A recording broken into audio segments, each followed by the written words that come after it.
Today's episode is brought to you by the Sounds in Cinema podcast and the Brew Bar. Everything sequel contains explicit language. And why the fudge not, you melon farmer?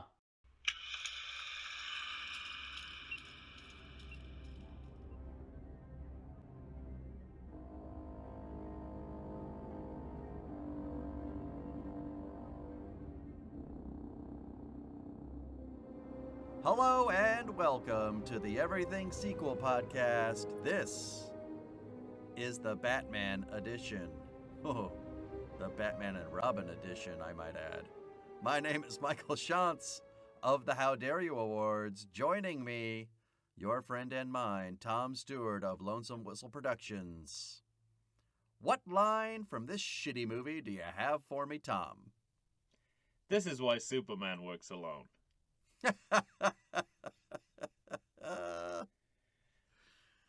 I don't know if that line is fascinating to me because were it in a contemporary DC a good movie? Were it in a contemporary DC universe movie, we would know full well that he was referring to an in-universe Superman. Right. In 1997, I'm just as willing to believe that this is a universe where Superman is a fictional figure. Right. Yeah. That is a comic book character. Well, but you have the added line of the circus must be halfway to Metropolis by now. So it is, I think, in universe. Well, yeah. The other explanation is we have to give Joel Schumacher more credit for his world building, which he's like 20 years ahead of the curve on franchise comic book universe building. Right. But I wanted to briefly go back to something you didn't mention from Batman Forever, which is that Gotham City seems to have the Statue of Liberty. Yes, this was one of my biggest notes that we didn't get to. Yeah, because that movie's a pile of shit, so right. we had to wade through that pile of shit. there was too much shit to talk about. It was a shit piece in a shit stack. Yes, but it's just one of those. It's just one of it's a coin of phrase, but it's just one of those things where you think. What was Schumacher thinking? Did he think he was fooling us by just putting Gotham on the top of it? But we've had this discussion before with regards to how Superman, the Christopher Reeve iteration of Superman, took ownership of New York as indistinguishable from Metropolis. Yeah. I don't know if this is Joel Schumacher claiming it back for Gotham City, and it just kind of keeps getting handed back and forth between Superman and Batman. Yeah. Because, as we mentioned... And don't forget, he manages to allow Lady Liberty to be destroyed. Yes. Indeed. So, yeah. So I'm starting to think maybe that there's not a consistent fictional universe here. Just a suspicion. Well, the one thing that these two movies are is consistent. I think this movie is more consistent with its insanity. I'm going to put it this way. I don't think this movie is apologetic in the way that Batman Forever is about some of its sillier elements. Like, I think Batman Forever's a little bit like... Is it okay we do this? Exactly, yeah. Whereas this movie's not asking permission. Right. No, you're right about that. I wasn't asking, I was telling you. This is what we're doing. Freeze guns. We started this series by me telling you that this was the easiest ranking and the easiest good or bad I would ever have. But simultaneously, we also have dropping right now on the Everything Sequel podcast is the Karate Kid series. Mm-hmm. And I'm seeing parallels between how we feel about those movies and how we feel about these movies. And I have the same buyer's remorse with regards to both movies. In declaring both of them good and thinking about what's in them. Thinking about what's actually in them. So that's the thing. And so for me, I think how I feel about both series, but this movie, Batman and Robin in particular, is really wrapped into my first viewing of it. Do tell. And how I felt about the series as a whole. And I'm realizing that I'm not willing to let go of how infuriating I found the movie upon my first viewing. And I was not willing to forgive it for the things that it didn't do, instead of possibly celebrating the things that it did do. Because you're right, this is the full camp version of these Batman movies. On that level, it's a complete success of nonsense and bullshit. But just to meet you in the middle a little bit, because I think it's perfectly reasonable what you're saying. I realize, sort of thinking about this movie and what happens in it, like obviously the comparison to the 60s Batman TV series is certainly there, but I also it's there writ large. Well, yeah, like, but it's all it is. But that series ran for a long time. Okay? Right. This to me is more reminiscent of towards the end of the Batman TV series, when we're starting to get a lot of villains and henchmen you've never heard of. And you've really kind of played out every single idea. And just in terms of 60s TV more generally, I think this Batman and Robin is located in the Venn diagram between a late series installment of Batman, the TV series, and a mid-quality episode of Bewitched. That's where this movie lies. Because I think there, this is not the Batman TV series firing on all cylinders. This is like the Batman TV series, a particularly weak episode. Yeah. That is probably rewritten from a spec script of Bewitched. And then, well, for me, the other thing is, and we talked about this in the last episode, is how far we've fallen, I will say, from the second sequel of Batman Returns to this movie. So, because this is part of a series, and because the first sequel was Batman Returns, I can't view this movie as anything but a complete and total abject failure. I mean, this movie is a failure on that level.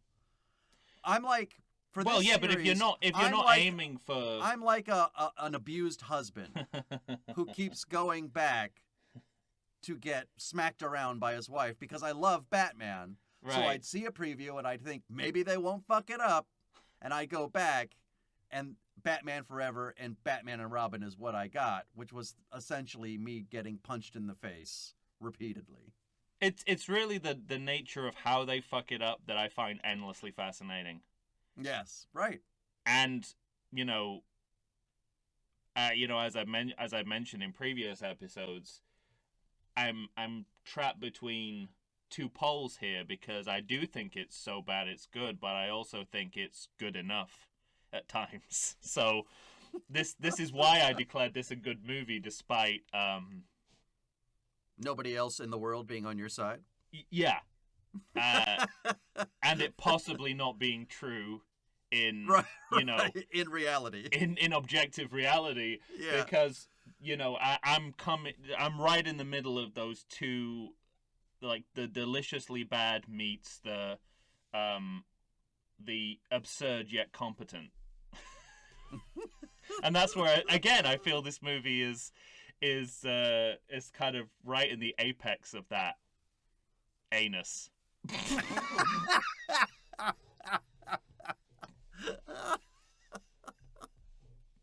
That's a t-shirt, the apex of the anus.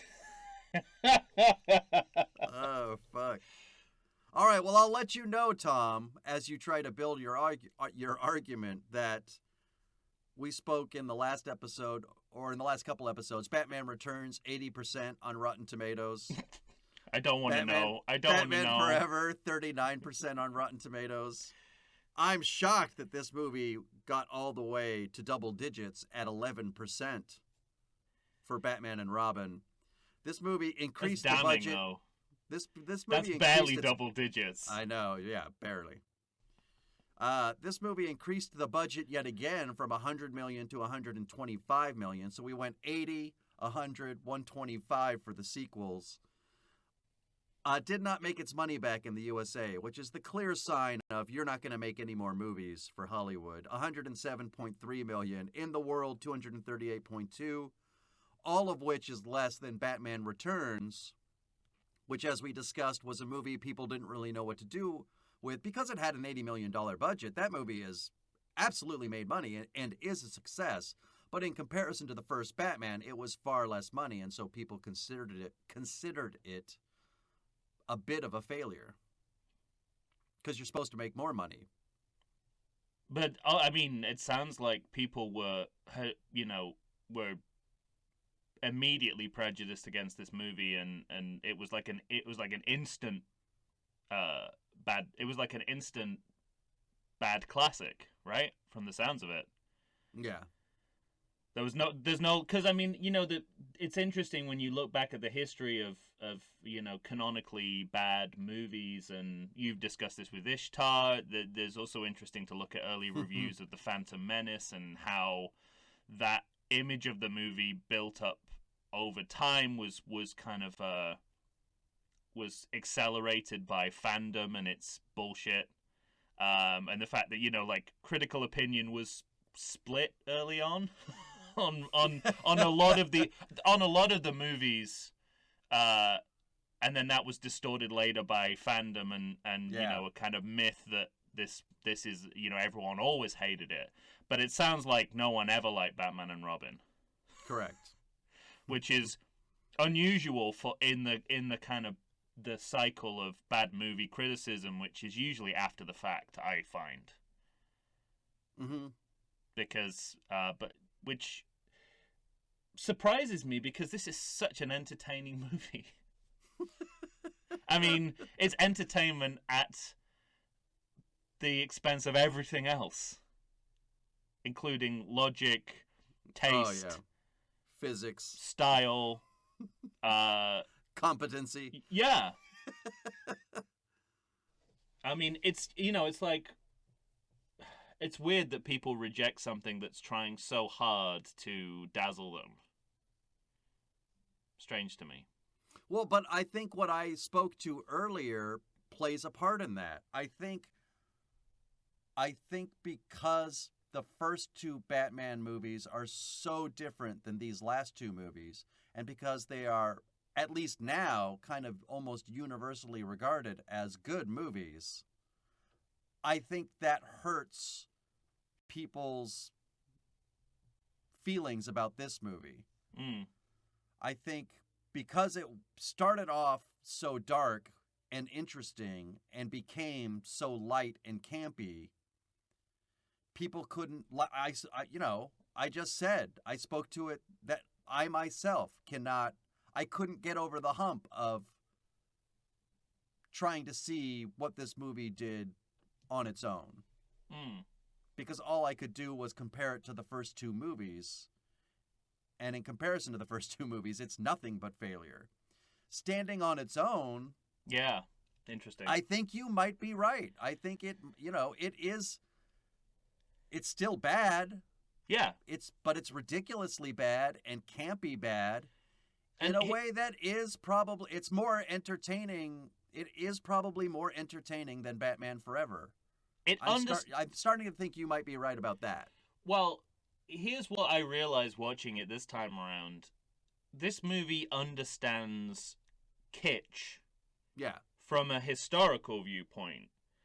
I mean, we talked about the 1995-ness of Batman Forever. This movie, I'm not going to go as far as to say it feels timeless, because Joel Schumacher's still doing the Dayglow Warrior shit, Right. and that was dated in '95. Now it's 2 years later. But there are certain moments in the film that the introduction of Poison Ivy, which quotes a guerrilla striptease from the movie Blonde Venus for Marlene Dietrich, 1932. Holy moly! Yeah, like it's a direct quote, piece, intertextual quote.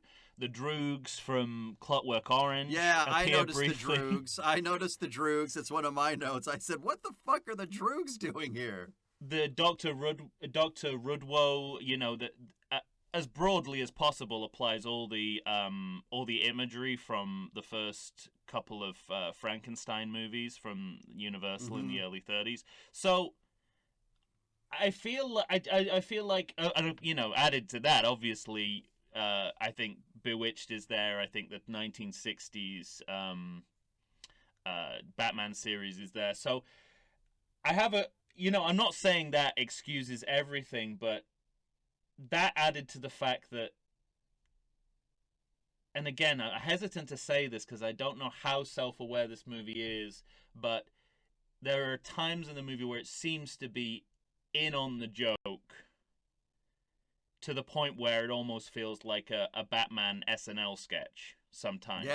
Yes, absolutely.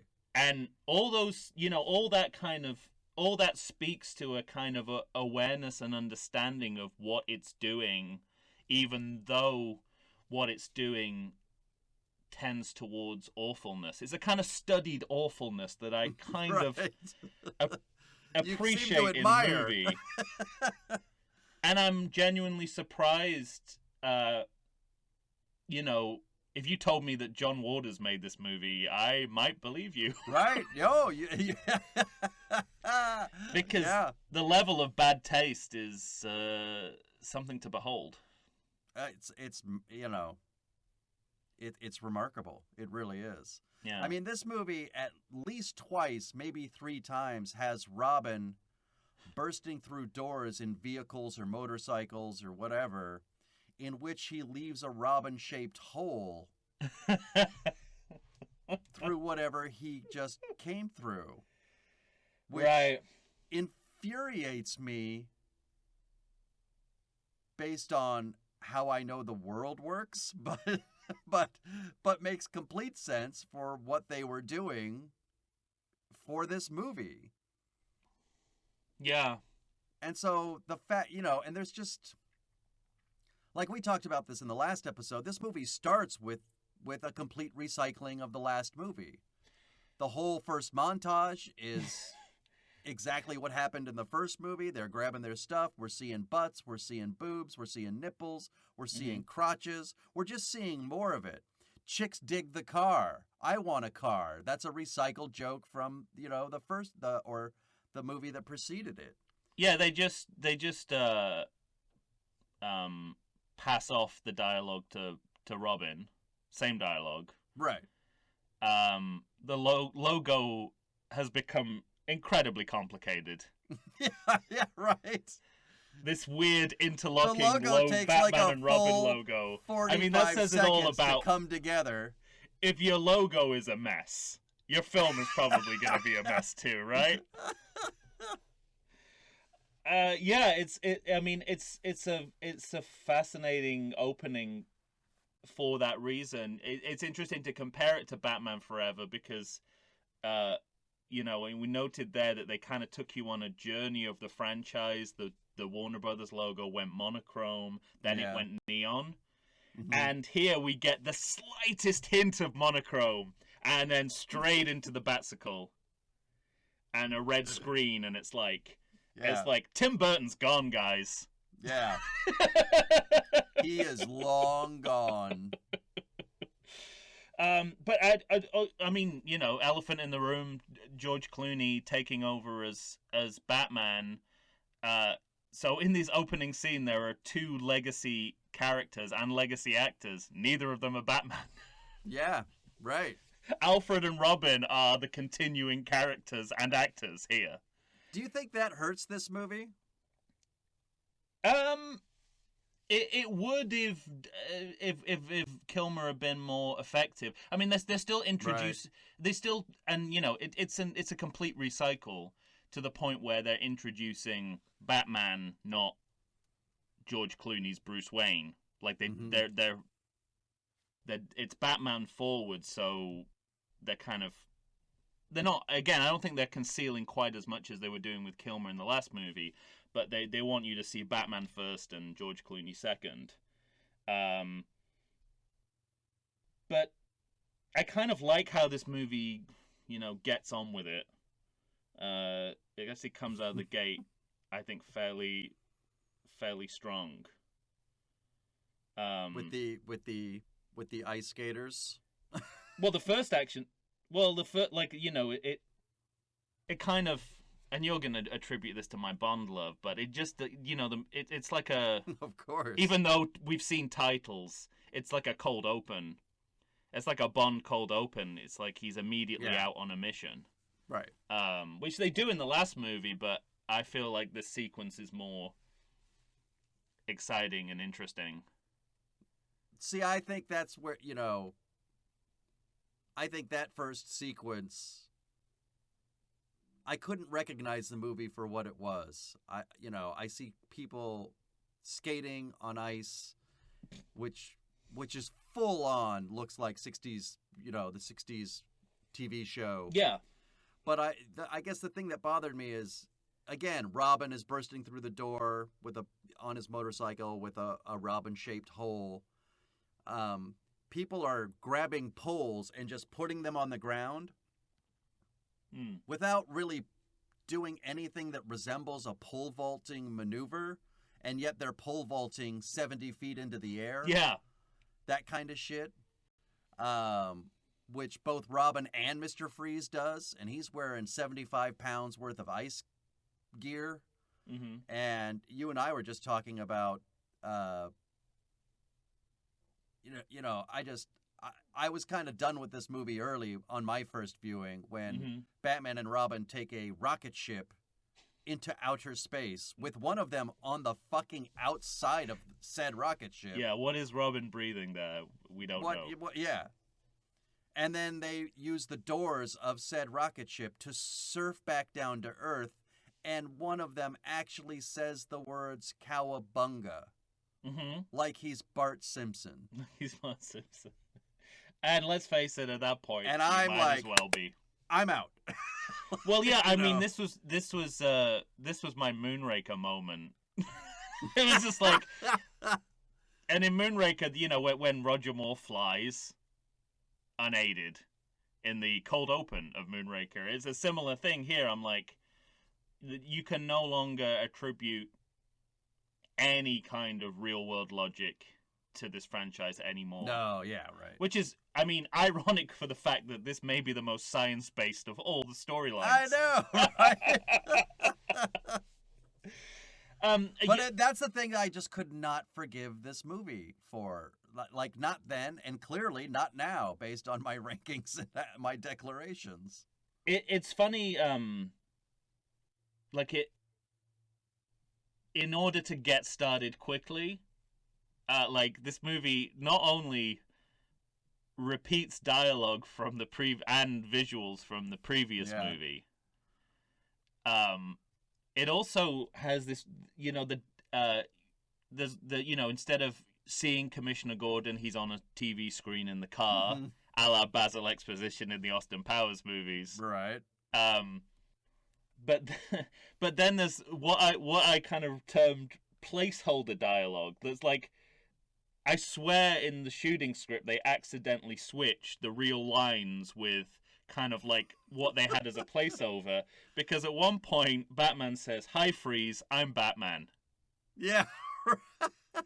Yeah. So I guarantee you, listeners, like something like this, but you know, punched up a little bit. But that was what they ended up with. Well, I think part of that was introducing the new Batman. Don't you think that's part of the idea behind that? Yeah, but I think in the writer's room, I'm being generous here. Whatever environment this script was written, on a toilet, I'm assuming. In the cage with the monkeys. They were like, it's like, someone wrote this out and said, this is what we want to say, but we want to find a cleverer, better, punchier way to say it. And, yeah, we'll do it later. We'll punch it up later. We'll do it later. It's like, okay, well, now we're filming. So, there's a lot of ice. Well, there's a lot of ice and water sculptures here. I don't have time to rewrite dialogue. I can't write that dialogue right now. Ladies and gentlemen, we're just getting started with Batman and Robin, a 1997 film by your friend and mine, Joel Schumacher. We're going to take a break real quick, and then we'll come back and we'll dive deeper into this film. Sound good, Tom? Sure. Let's navigate that shit pile. Navigate it we will. Put on your goggles. Here we go. We'll be right back.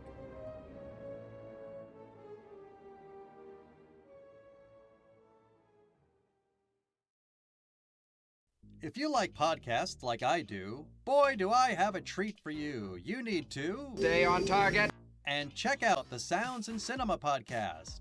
Listen as your host, sound designer and music creator Tony Parham, and co-host, musical performer and sound lover Derek Hansen, D-Rock if you're nasty, and I am, discuss all things sound related to film, television, stage, and theatrical productions. They discuss environmental sounds, bioacoustics, dialogue, the nature of communication through sound, but as an added bonus, they drink beer and try to stay on target. Find them wherever you get your podcasts and listen to the pure mania of a man who can charitably be described as Doug, the dog from Up, and another man with a soothing and sultry voice trying to get that man to stay on target. That's the Sounds in Cinema podcast. Tune in and listen to the sounds they are creating just for you. And we're back. Sorry. I'm laughing already, Tom. Tom and I are here discussing the 1997 sequel, because Batman you enjoyed and this Robin. movie. But but society won't let you admit it to yourself. I want to. Can I chip in with a brief anecdote? Yeah, go ahead. It relates to the. So there's a British film critic called Jonathan Ross. Well, he's a TV host, but at the time he was employed by a newspaper as their movie critic. Okay. And he had a bet with another movie critic called Paul Gambaccini to see if they could get, because when both went to see Batman and Robin, both hated it, and they had a bet between them to see who could get their quote from their review on the poster. Oh, okay. So they intentionally gave the movie great reviews, like said exultant things about it that were completely disingenuous just to try and get on the poster, and they both got on the British version of the poster. That is fucking great. So that's another reason why I think the film criticism around this movie is unusual, because like the only nice things said about it are disingenuous. Part of a bet between critics to get on the poster. That's fucking great. That's amazing. Yeah. All right. Well, listen. You were talking about elephants in the room. We got to talk about top billed Arnold Schwarzenegger as Mr. Freeze, don't we? Yeah, and it was startling to see that he was top billed, but then I remembered that Jack Nicholson's above Michael Keaton in the original Batman, correct? Opening credits, but not ending credits, yeah. Right. And then, of course, you have the Gene Hackman, Christopher Reeve precedent from Superman. Yeah.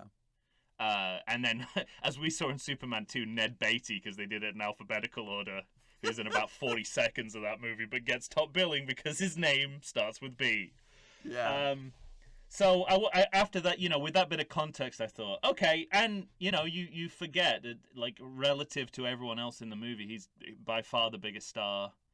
Yeah. There. And at least then. Yeah, and just some kind of overall things about the execution of Mr. Freeze. in this movie by Arnold Schwarzenegger. Well, I don't think it works. I'm going to go out on a limb and say I don't think it works. You want to hear something funny? You think it does? I think he might be the best thing in the movie. That was what I was going to say. He's, I mean, certainly the best villain in the movie, hands down. I think he deals with a lot of the comedy admirably, and this is something that very few people are willing to admit about Schwarzenegger, is that he can be funny, and he has a couple of lines here when he says, "It makes you look slimmer," and a laundry service that delivers.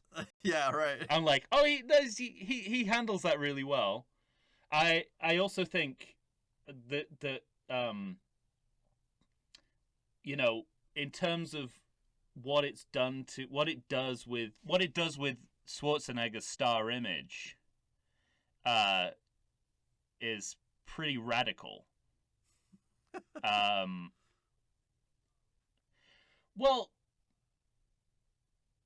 So, because I mean, you know, his story is interesting because What do you mean, like in comes terms into the of business what he playing was heavies, offered after, or that kind goes of through a villain stage, then very quickly becomes the hero of everything he's in, and here he's kind of caught between those two sides of his star persona, right? Because he's a villain with a sympathetic backstory who eventually becomes a Batman ally. Spoiler alert. But if you haven't seen this movie, we might as well be speaking in wingdings. I mean, it will make no sense. You have to see this movie. So I think that's where he was in his career. I think it was actually a bold choice to cast him. I think he does fine with a lot of it. I kind of like his, in terms of the character, I kind of like the story. I think his plan as a villain is clearer than any of the other villains up until this point. Like, he wants to reanimate his dead wife. That's it. And then, you know, the crux, I like the way that his story interweaves with the Alfred storyline. I think that was a nice bit of writing, and so that they become interdependent. And then at the end of the movie, something we haven't seen before, like the whole movie hangs on a villain having a change of heart, which he does. So there's a lot of interesting stuff, novel stuff bound up in this Mr. Freeze character. But I think, you know, the problems that are inherent in him only speaking in puns and like 75% ice puns is what people remember. But there is the nucleus of a successful villain and a successful villain arc there. I think I agree. I was a little alarmed about how much he looked like Mola Ram from Temple of Doom when he's in the makeup. But apart from that, I mean, it's not. I think a lot of it is bound up with snobbery of, like, George Sanders, you know, noted British theatre actor, played Mr. Freeze in the 60s TV series, and I think people, whether they know it or not, are comparing it to that, and he's just not suave enough and debonair enough for that. But he's doing a different kind of suave and debonair, I think. A kind of, I don't know. It's a really interesting departure for Arnie, is basically what I'm saying, and I don't think that's been celebrated enough. And compared to how, you know, the other performance, many of the other performances. Well, I was going to say, the other thing is he's die on their ass. It's a success story. Yeah, because for me, he seems to be the one person in this entire movie that knows exactly what movie he's in. Well, yeah, I mean, some of my favorite moments in the movie are his villain's lair. You know, his frozen villain's lair, where he makes everyone watch old Christmas TV specials, and keeps his wife in a freezer with frozen dinners and ice cream. We called it. We used to, you know, years and years and years ago when this movie came out, we had a tradition of renting a terrible movie, having an awful lot of alcohol, and then, Mystery Science Theater 3000 style, just making fun of it and making up dialogue for it. Oh, and you've come so far since then, Michael. My life. It's like night and day. Nothing's changed. But one of the best lines we ever came up with is when we're introduced to his wife, and you have this kind of, at least 3, 4, 5 seconds of him longingly, without dialogue, looking up at her. And somebody in the room said, as the voice of the wife said, I've fallen in love with someone else. I'm leaving you. And then another person in the room replied, while you were in the bubble tank?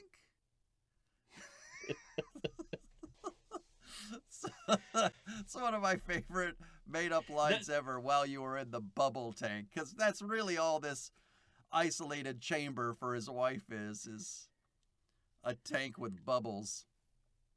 There's very little in this movie that you can relate to on a sincere emotional level. No, yeah. Arnie and his dead wife, Mr. Freeze and his dead wife, and Alfred and his illness is about it. Yeah, right. And they're all kind of part of the same storyline. Mm-hmm. So I think the problem is everything in and around that. Thank God Alfred was suffering from just stage 1. Yeah. That didn't require a bubble tank. And while we're on the subject, I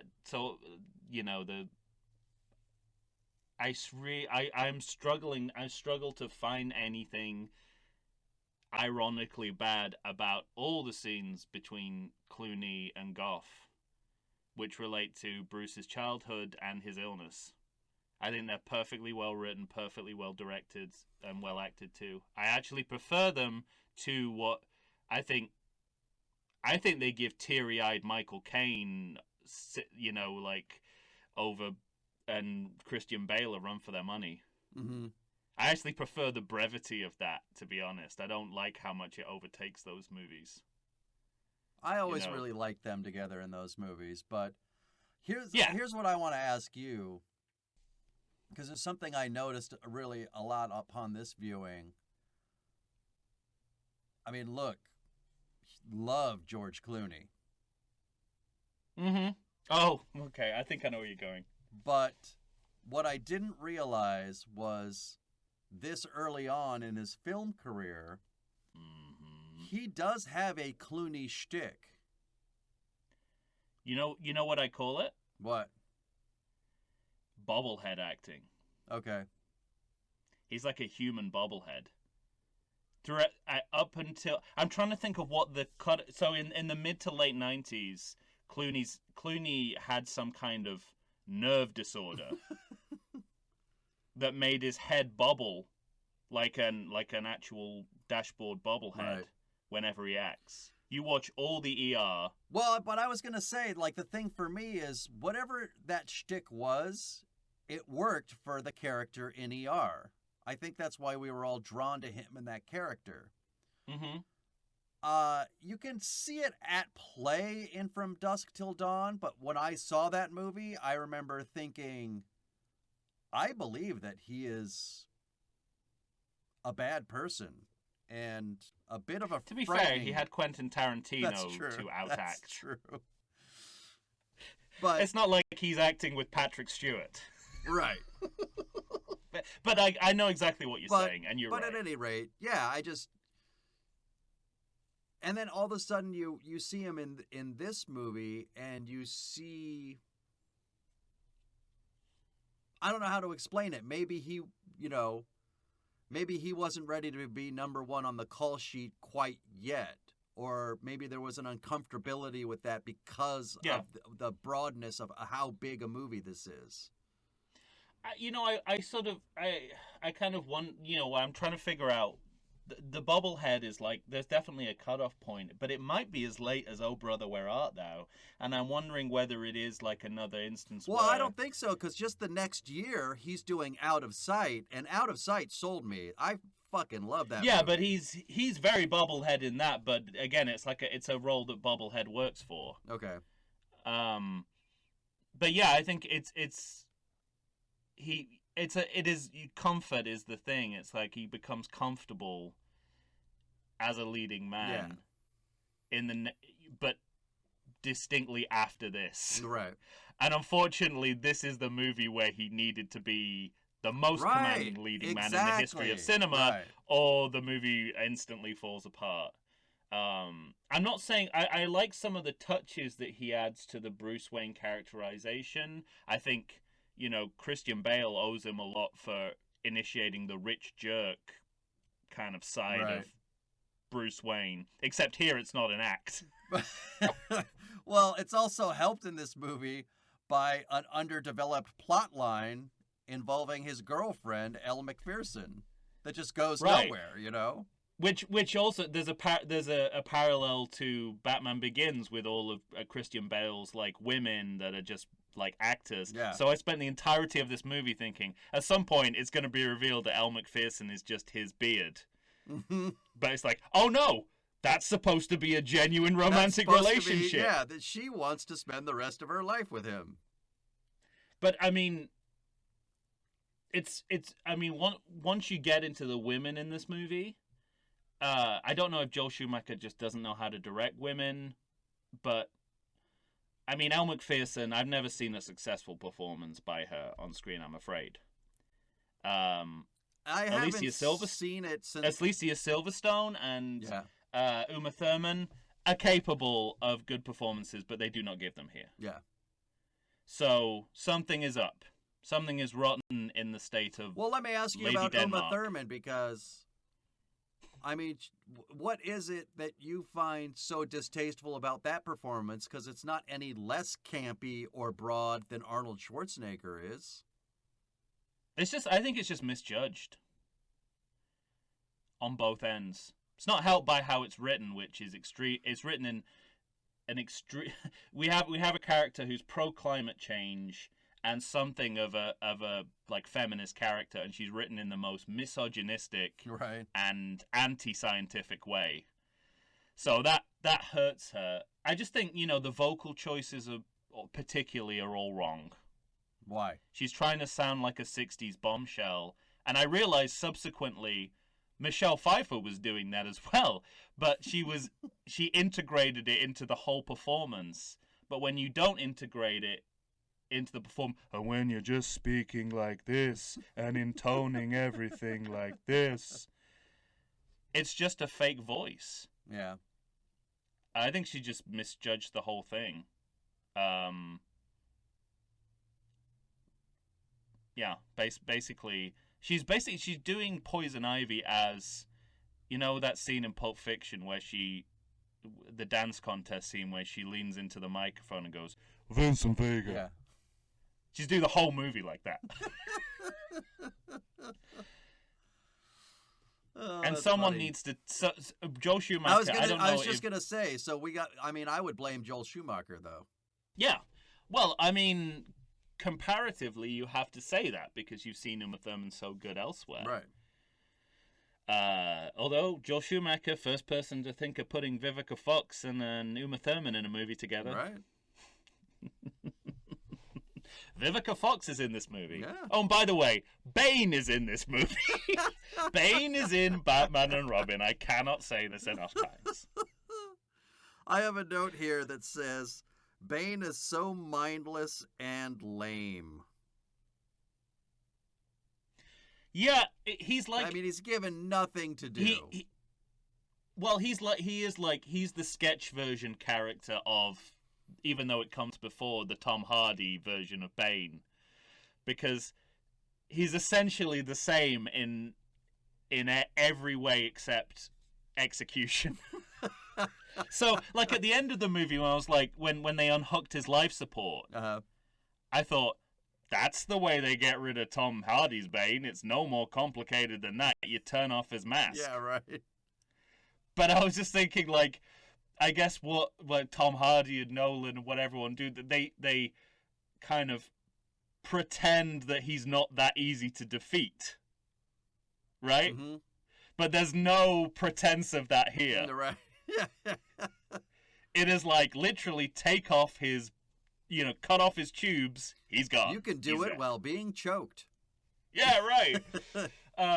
So I kind of like that. I like that contrast, but the whole monosyllabic thing, like commitment to a bit, is admirable, but being monosyllabic and repeating the last thing that someone just said, doesn't work in every scene. That goes for the whole, it goes for the whole movie, I guess. If you think of the ice puns and how that works, it's like one ice pun, even two, is fine. If every time you open your mouth it's an ice pun, it kind of diminishes the effect. So does Bane. There was one point I was saying, like, please don't repeat what she just said. Right. But he goes, exit! I'm like, we don't need that. But it's commitment to a bit, which is kind of, again, like a thing, like a camp kitsch thing.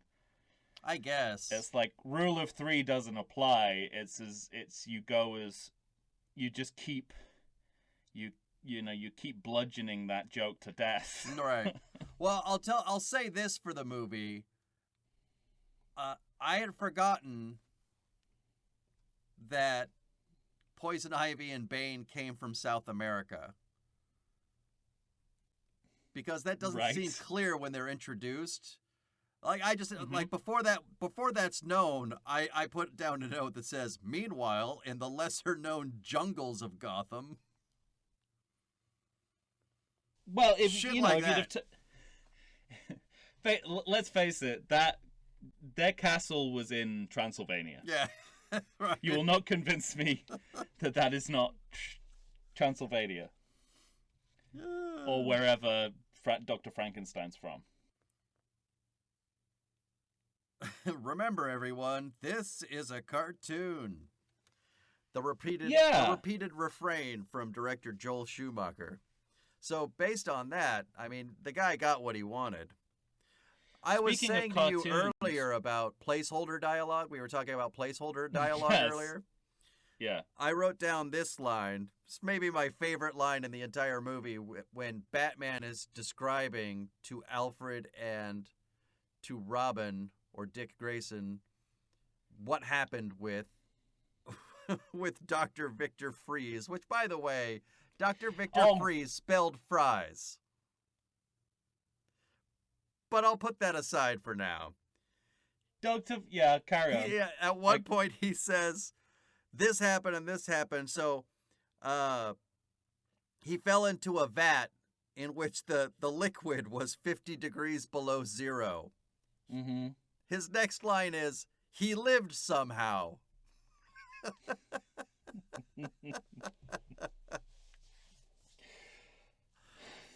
And I just know that there was a better explanation. They were like, well, just put he lived somehow, and we'll come up with a way that makes sense later scientifically. Well, yeah, I was fascinated by this scene. First of all, like when they're looking at that footage of Dr. Victor Freeze, even his name is a pun. I know. His real name. Yeah. It looks like they're in the Batcave watching scenes from Junior. Because it's Schwarzenegger in a white coat, right? Like doing experiments. So that was great, and I was just struck, and this is probably like an underwritten thing as well. Just how fucking callous everyone is in that scene. Mm-hmm. Like Robin's like doesn't care. It's like there's no empathy for what happened to him. Yeah. And then Alfred's having a heart attack in the background. Nobody notices. Shit. Nobody notices him. So it's very odd, very, very odd scene. And I think an oversight. Although later on in the movie, when Alfred is incapacitated and the Wayne Manor is just covered in pizza boxes, I'm like, you're just scum. You know, like you're just rich scum. You can't even clean up your own fucking pizza boxes. You piece of shit. And it's, but then I get, like Robin is like working, like Dick Grayson is working class, so just living in Wayne Manor for like 2 years, has turned he's him already into, become rich scum. Blue blood, And Barbara too. They're all just now fucking. Can you explain parasites to me how she is the niece of Alfred? Right. A lot of questions here. She has no accent. She is, yeah, but her parents are British and she grew up in Britain. Right. She has no British accent. She went to a college called Oxbridge Academy, which you won't be surprised to find out does not exist, Of course. and is actually based on a misunderstanding of the term Oxbridge, which is a colloquial contraction of Oxford and Cambridge, Right. which are two separate places and two separate university institutions. Oxbridge. Speaking, in relation to George Clooney's bobblehead, someone, Joel Schumacher on this movie, needs to stop Alicia Silverstone curling her lips. Yeah, yeah. If you have to, like, Clockwork Orange, hold them open, I don't care. Just fuck it. It is spectacularly distracting. It's a lip-curlingly bad performance on both sides of the paradigm. You have any counter feelings about Batgirl, aka Barbara? Not Pennywise. What's he called? Pennyweather. What's his name? Pennyworth. Pennyworth. No. Yeah. Not Pennywise. Now No. that would be a great twist. If Alfred just said, later on in the movie he becomes Max Headroom. I know. Is it really much different if he became a spider? Or a clown? I'll tell you what I think. I'll tell you what I think about it by referring to something we talked about in the last episode. In the last episode, I asked you, can you have a good Batman movie that includes Robin? So my feelings about Batgirl are absolutely, it's just too much excess. This movie felt stuffed to the gills with trying to show the origin story of Poison Ivy, refer to the origin story of Mr. Freeze, and Bane, as well as include the origin story of Bane and Dr. Woodward,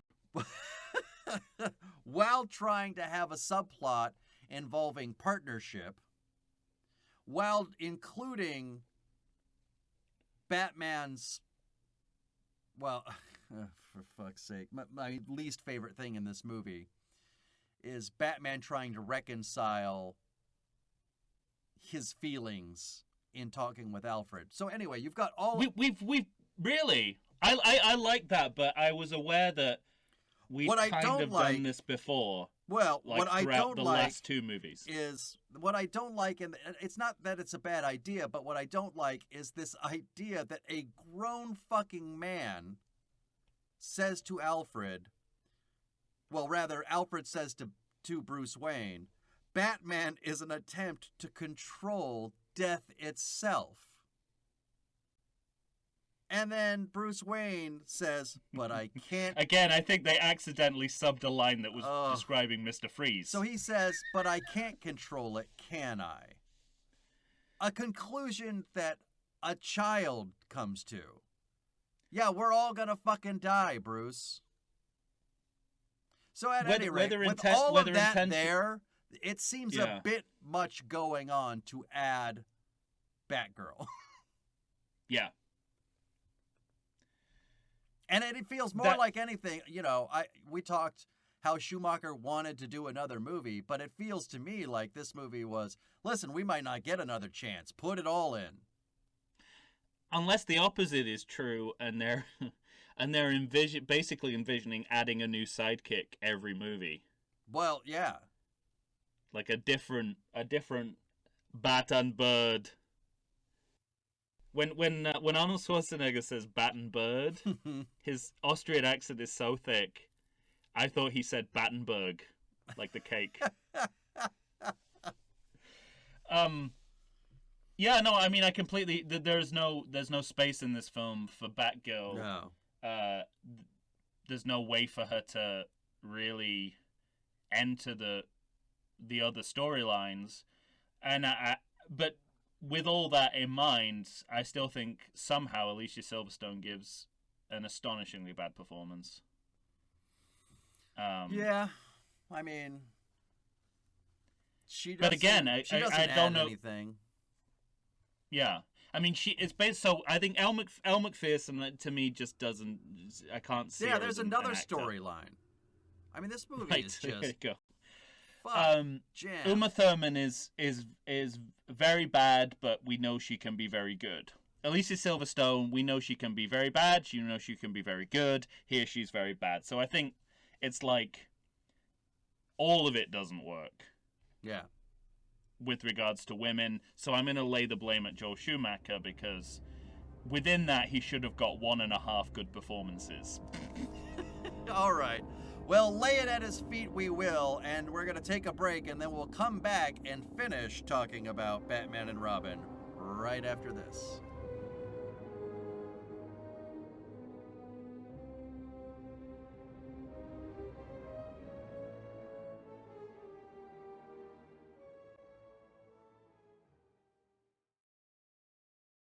If you're anything like me, you spend the majority of the day wondering whether you want coffee, beer, or wine. Whichever way you fall, Brew Bar has you covered. Located in the heart of 3rd Avenue Village in glorious downtown Chula Vista, California, which is also my neck of the woods, Brew Bar is a coffee shop, bar, and eatery rolled into one delightful package. Tim and Alex run the place, and let me tell you, listeners, these guys know their coffee. And after you've been in their company, so will you. They turned me on to pour over, and it's literally all I drink now. If for some crazy reason you don't want to try the best coffee in the world, they've got espresso drinks, all kinds of teas, and even coffee cocktails. You heard me? Coffee tails. And we're just getting started. Bottle service on craft beer and wine, alcoholic and caffeinated potions, an all-day food menu with plenty of vegan options. All served up in an atmosphere hip enough to know you're getting the best quality, but not too hip that you feel the need to drive to 7-Eleven and get a bucket of brown swill. Brew Bar. It's the best place to be for beer, wine, coffee, and tea. And if you go, you might even see me. And we are back yet again, ladies and gentlemen. Tom and I are here discussing Batman and Robin. Which is known, by the way, Tom, as the #1 worst movie in the 50 worst movies ever by Empire Magazine. Oh, that's offensively wrong.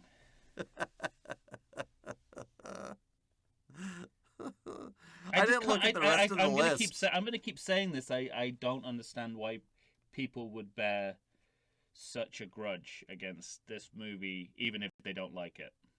There's so much ill will towards it. Yeah, there really is. It has that faint ring of, I mean, it's, you know, if you take the individual movie out and you just think of it in terms of like what fandom does with things it doesn't like, it's pretty consistent. You know, it's like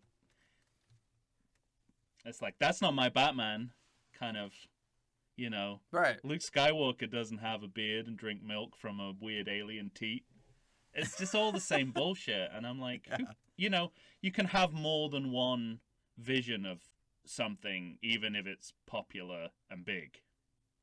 I was getting some food yesterday and, you know, kind of saw an old friend outside of the place who was talking with some other guys and just happened to talk about us recording this thing for the Batman series, and we got to talking, and one of them did say, "Oh yeah, Michael Keaton, like I could kick his ass," and I just looked, I kind of shook my head and said, "I know who you are.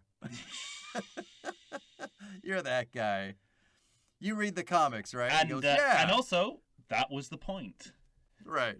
That was why it was interesting, guys. Exactly.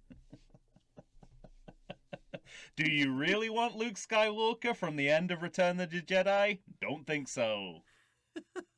You don't know what you want, and you're blaming everyone else for it. Anyway. Here's a question for you. Why is Gotham filled with so many fucking neon criminals? It's a good question. Maybe Joel Schumacher has money in big Dayglow. It's presented as a fetish in this movie. Well, yeah, from Joel Schumacher.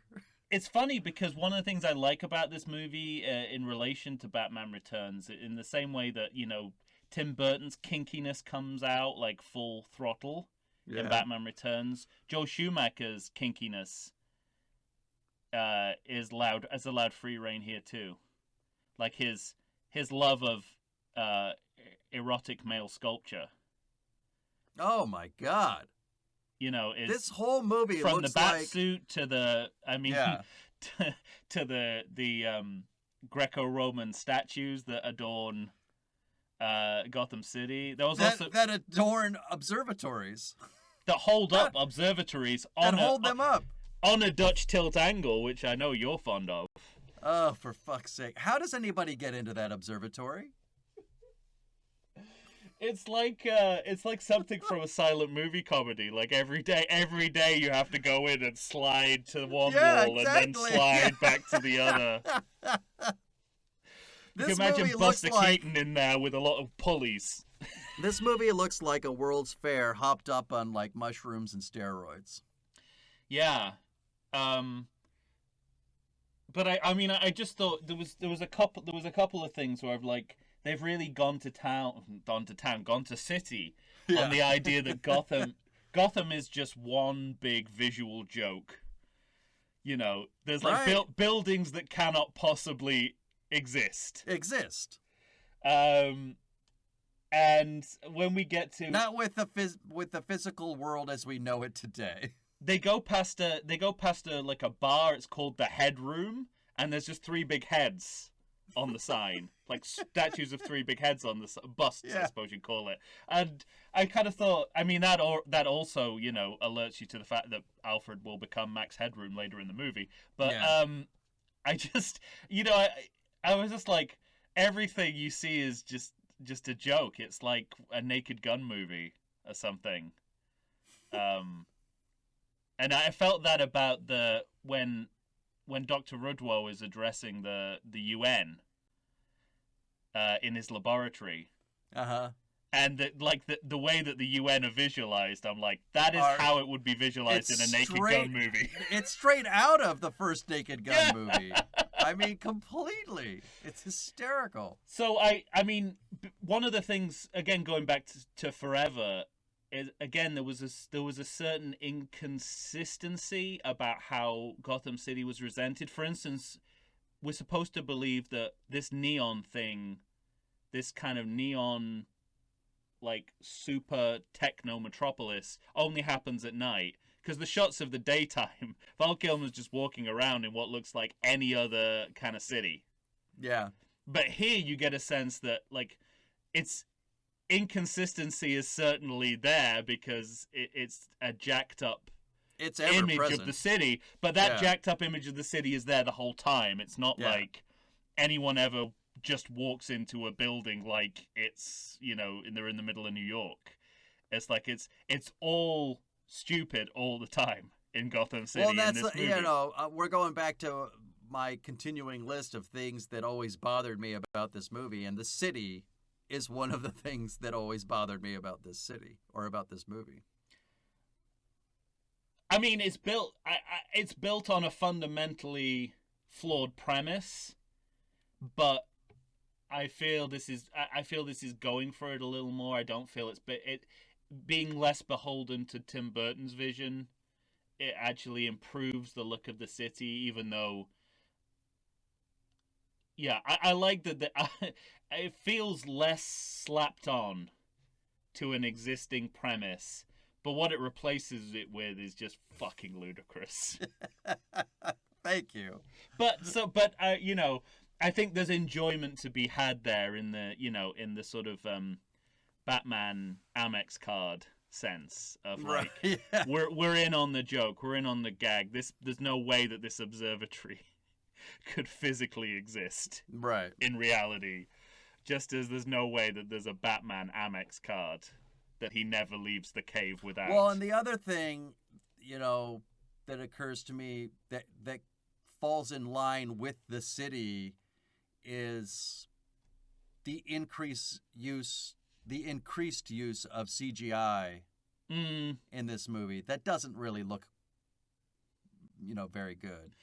And again, I think it's a Schumacher thing, or the people that they choose to do their effects and their miniatures. Well, I think it's also the time era. I think we were in a time where they were asking the effects. They were asking the effects to do just a little bit more than the effects were able to do well. Yeah, 100%. So yeah, it's still in a very videographic stage where you can't unsee the artificiality of it. Yeah. But it doesn't seem to me that this movie has a problem with... It certainly doesn't care, this movie. Problem with everything appearing like a cartoon, so it kind of fits. That was the mantra. Yeah, it kind of fits, although I agree with you. I think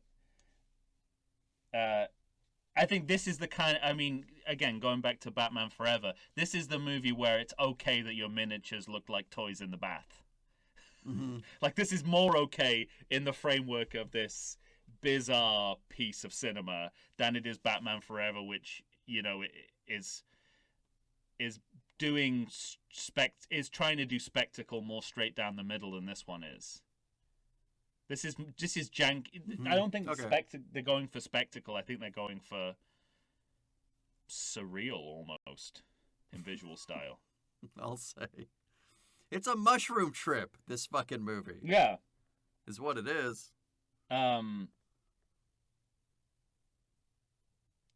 What's really kind of... I mean, you the first thing you said was, like, how far we've fallen from Batman Returns. Yeah. Where I really noticed that is more about, you know, characterization and politics. Everything we said about Batman Returns... Sure.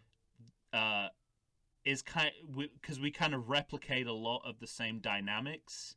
So, you know, Poison Ivy is a discussion of feminism, but where, like, it wasn't that Catwoman as a feminist was entirely endorsed 100%. The complications and the contradictions were there.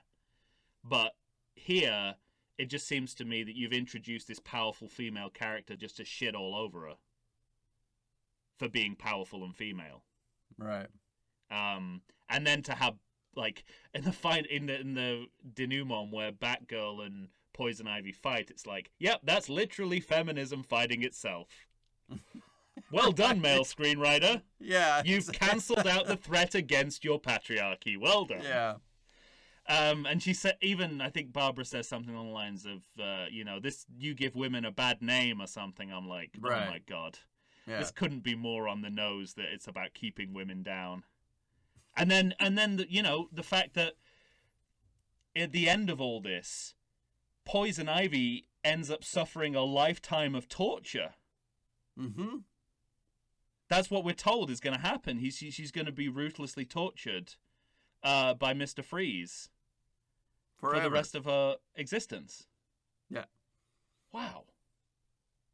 I mean, you know, any agency she has is, I mean, it's not only undone. Null and void. You know, it's below zero in every possible way. Right. So that was upsetting. Also, the fact that, you know, she is introduced as someone who's trying to combat climate change, and that is also seen as something that you shouldn't be aspiring to. Yeah, kind of weird. Right. Yeah. Especially now, you know, it's like I think one of the ways in which a lot of people have highlighted the good in this movie is that it has an environmental supervillain, and that, you know, if the movie had just kind of tweaked things around, she would be the kind of anti-hero that Mr. Freeze is. Yeah. But, Mr. Freeze is more of a sentimental. Yeah. Because he's good-hearted, really. He's a good-hearted man who He wants to just help wants his wife. to help his wife, exactly. Yeah. So it's bad that element of it is really disappointing because visually and conceptually, I think there's a lot that's in this movie that's quite radical. But where Batman Returns kind of had that too, but also had a kind of depth and a complexity to it. This movie really shits the bed on that one, I think. No, yeah. Even though it sets agree. up the same possibilities that you could have a really interesting female villain, you could have a really interesting version of Batgirl, but doesn't exist on here. any of that. Yeah. No, yeah. Sorry to. Where does this leave you? where are you talking yourself out of your ranking? Okay. No, because I'm not. I'm trying to. I'm trying to take away the way this movie is culturally framed as a bad movie. I'm putting that aside. And trying to, grassroots. There's a good one. Here's another Untitled Chapter. Jar puppet roots. Building from the bottom. What have we got here? We've got a movie that is deliciously bad. That is taking a big swing. That is at times good enough to pass muster. So well, you're on your own there. Adds up just to a bad movie, to a good movie. No. Just beyond a bad movie. So that's where I'm on that side of the fence, but I'm still caught in the barbed wire. Yeah, but we can't. Yeah, exactly. I mean, we keep talking about bad acting and bad writing and bad ideas, and it's. But not across the board. Only one gender. Well, see, but I disagree. I don't find Clooney's performance engaging. It's mixed. I don't find O'Donnell's performance engaging. Even though this movie's called Batman and Robin, I periodically forget Chris O'Donnell is a character. And that's what I mean. Yeah, we forget that he's in this movie, and part of this movie's storyline is their push and pull between each other as to whether or not they're going to trust each other. Which, again, is something that, even though we saw it exactly the same in the last movie. Right. It's still I don't mind there being tension between them. I don't think that's a bad starting point. Yeah, but most of the tension in this movie is based on who's going to be able to kiss Poison Ivy. Right. Which is also only based on the pheromones she's breathing into their nostrils 27 times throughout the entire, the number of times she's using that one trick. Yeah, that's where I wish it didn't get tangled up in that. I like that there's conflict between them. I also don't like it being kind of competitiveness too. I think there's you could have a more interesting conflict between them that isn't about, no, I'm on it. I'm going to do it first. That's not interesting either. So I completely agree with you there. It's also just not a good look politically for all the locker room talk about how hot Poison Ivy is that we get from the two of them. Yeah. It's another reason why this movie kind of historically Well, not just stinks. that, but the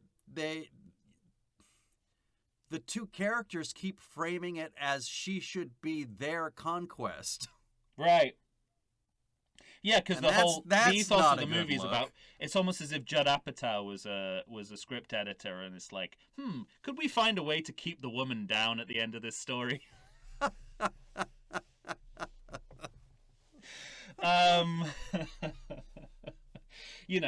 So yeah, I think I hate that their dynamic gets wrapped up in that.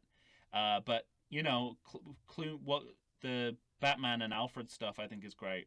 I think that really works.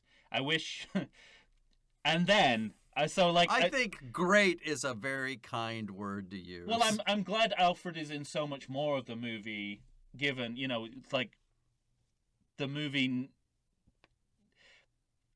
there's a world in which, this is familiar from sequels, we highlight a supporting character too much and realize that even though we like them, they can't carry the movie. But Michael Goff's Alfred is definitely the exception to that. And then the Nolan trilogy with Michael Caine will prove the same thing. It's like, you can up this guy's role and it still works. And it's fine, yeah. He can be the guy saying, "Would you like a sandwich?" Or he can be the guy who's like the emotional center of the moral compass. Right, exactly. Yeah, it works both ways. Right, yeah. And then he turns into Max Headroom. Now, we've said this several times. You've been mentioning this throughout the entire episode. So this movie. So this must be a sticking point for you. No, listen. I was just. What was weird for me was I was enjoying this on an entirely sincere level of, I like the way they're acting these scenes. I like the emotional through line. This idea of like, now we're caring for Alfred. He's always cared for me. I was like, this is lovely stuff. And then, Barbara goes into the Batcave and, Alfred is incapacitated. Not even dead. Like, this... Well, not even dead at this point. Also, he's giving her an envelope to deliver to his brother. No eyes but his brother should see it. And yet he seems to know that she is going to open it, decide to get onto his computer based on what she sees in it, guess his passcode, get into the Batcave. And watch a DVD of this movie. And yeah, exactly. So... But he's programmed his brain... I just want to... Go ahead. He programmed his brain algorithms into the Batcave. And for some reason, this means he appears as Michael Goff doing Max Headroom. Yeah. Via green screen. Like, doesn't he have a green background, too, on the actual computer screen? Yeah. Plus the fact that spend the entire movie thinking he's dying from cancer, and it turns out it's McGregor syndrome. But then I overall like that, because then that ties, it ties in with it dovetails nicely with the Mr. Freeze plot, so I like that. But yeah, like even in this part of the movie that I can enjoy on a sincere level, they just pull some crazy shit in the middle of all that. Right? Oh yeah. I mean, it's like because I feel that way about pretty much everything here, but not that they can't leave it like. I don't know if it's better or worse that way. Like, I'm less conflicted, because the Alfred storyline seems like it's from a normal movie, and so I'm sort of like, in order to make it part of this movie, you kind of have to have him turn into Max Headroom at some point. Like, only something that bizarre will break the barrier between a normal movie and this movie. You are willing to carry an awful lot of water for this movie. Well, and good on you for it, sir. And let me get to the what I really wanted to talk about. All right. Which is my credit check. Of course. Well, because you brought up carrying a lot of water. Credit check 2021. Tom Stewart, go ahead. You mentioned carrying a lot of water. A whole different studio is responsible for all the ice and water in this movie. I believe that. So obviously Warner Brothers had to outsource all its ice and water needs here. I also want to draw your attention to the fact that a credit in this movie, Mr. Schwarzenegger's drama coach. I didn't notice that. Oh my god. To which my reaction was, Arnie's still learning acting? I was like, this guy is a bigger movie star than anyone else in this movie. Possibly anyone in any film ever in the world. Oh, fuck. And he still has... But then I thought, oh, good on him, you know? Oh, yeah. It's, You're never done learning. Yeah. See if you can understand this. I did not. Good. Okay. Nora Freeze and Principal Copsicles by Rick Baker. What does that sentence mean? And why is Rick Baker, noted makeup prosthetics artist, responsible? I know that he was involved. Like, is Nora Freeze his wife? Yeah, it has to be. Okay. So he's responsible for the bubble tech. What's a Principal Copsicle? I'm gonna say the cops that he freezes at the beginning. Okay, that makes sense. Okay, I think that's a good guess.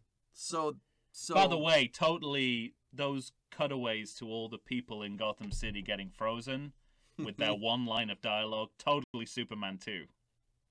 Right. The dog getting frozen mid-pee. Yeah. We have to make sure the dog's okay. Yep. The weirdness of this movie is not helped by the fact that the recording artist for the outro track is who? You go ahead. R. Kelly. I couldn't remember. Oh, no. Noted pedophile, rapist, kidnapper. Oh, fuck. R. Kelly with his I'm gonna say hit Gotham City ends this movie. And the movie has an end screen for the first time in the franchise. They are really working overtime to reinforce their branding and their logo. And also, this movie... For a series that's ending. Yeah, for a movie that's ending. And also, this movie ends with another running towards the camera. Yeah. Like I said, this movie begins and ends exactly like the last movie begins and ends. Which is like the Batman TV series, to be fair. Yeah. You know, that kind of like... I think it's very strange. So, you could work back from the credits of this movie, and the strange experience of this movie does not end when the movie ends. No, yeah. So there we go. But I mean, you know, just to mention the soundtrack as well, this is and this kind of speaks to how this movie's different from Batman Forever. We talked about how Batman Forever had, you know, some of the biggest recording artists of the time.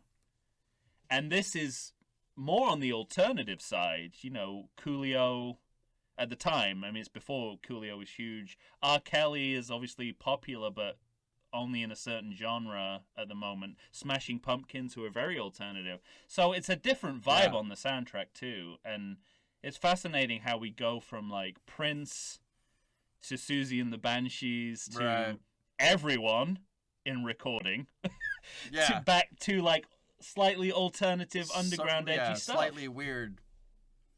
But that's just that, and all of that just goes to say exactly how fucking weird this movie is. And ladies and gentlemen, if you would like to let us know how weird this movie is, please, by all means. I'm sure we've not mentioned some very strange things. Yeah, I'm sure we've missed a few. Send us an email to everythingsequel@gmail.com. Find us on Facebook, Instagram, or Twitter, and please let us know. Rate and review us.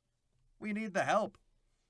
All right, for Tom Stewart of Lonesome Whistle Productions, I am Michael Shantz of the How Dare You Award. Say goodbye, Tom. Nice to see you. That is not actually from this movie. That is McBain from The Simpsons. Perfect. Prior to the release of this movie. Great. But you tell me that line could not be in this movie. It should have been. That is an honorary quotable. It should have been fucking... You telling me there wasn't room for ice 28. To see you? All right. Stay tuned, everybody. We're going to be pitching sequels to this series next. Goodbye. How the fuck are we going to do that? Your guess is as good as mine. Until next time.